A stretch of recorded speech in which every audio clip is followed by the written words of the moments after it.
going on, guys? It's Henry. I'm back in my favourite place in the world, in the kitchen, and I'm going to bring you a great recipe on basically taking chicken, potato and veg, very simple dish everyone really eats, every bodybuilder that eats, and just taking it to the next level with some really simple ingredients, really simple methods, and just bringing a nice amount of freshness and flavour to the whole thing. So I think you'll really enjoy it. So let's get started. So first you guys want to prepare the marinade for the chicken. You can do this in about 2 hours in advance. It's really, really simple, it doesn't take more than a few minutes. So first chop yourself up some ginger and chop yourself up a clove of garlic. Then you want to get a lemon and cut about a quarter off. Get yourself a chili of your choice. I'm using Scotch bonnet, pretty heat. Cut your chicken up into a nice thick strips. The more surface area, the more it will absorb the marinade. Throw this all into a bowl, dribble on some olive oil, not too much, and then grate your ginger and garlic. It's important to grate it, that will get most of the juice out and more flavour as well, and it takes less time.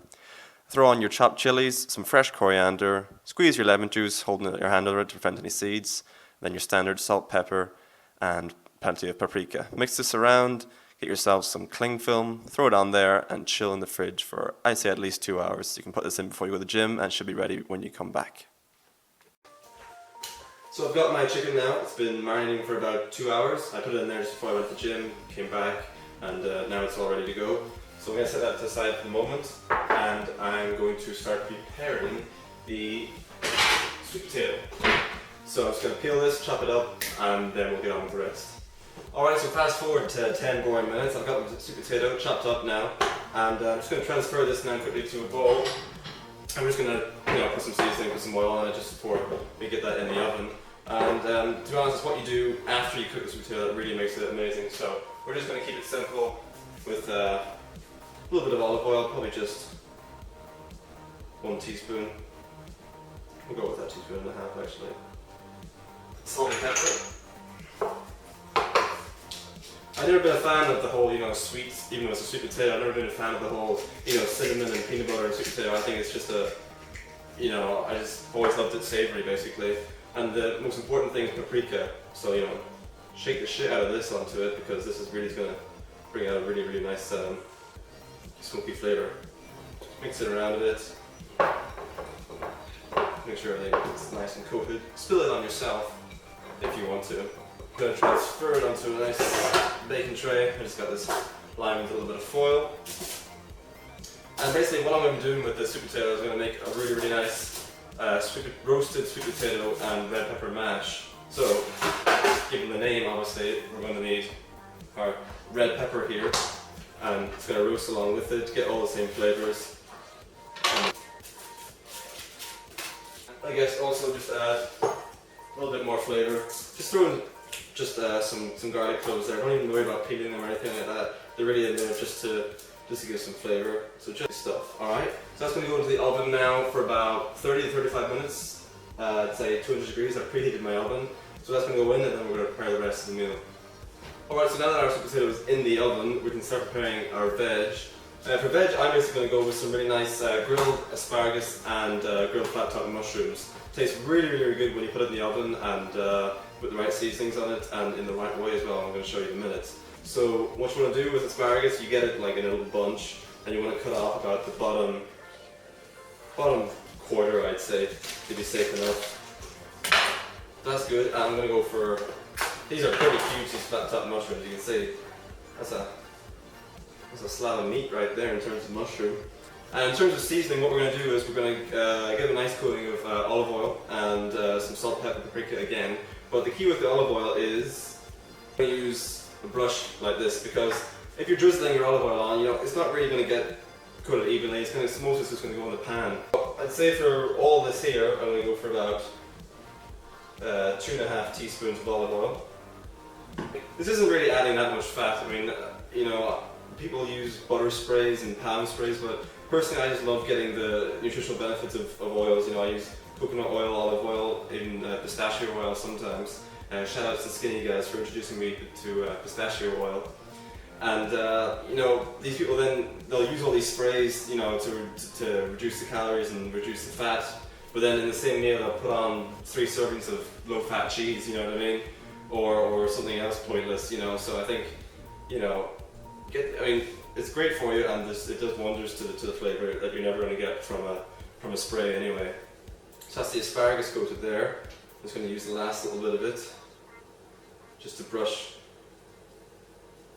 And of course, you know, if you need to use less, and make it work for yourself.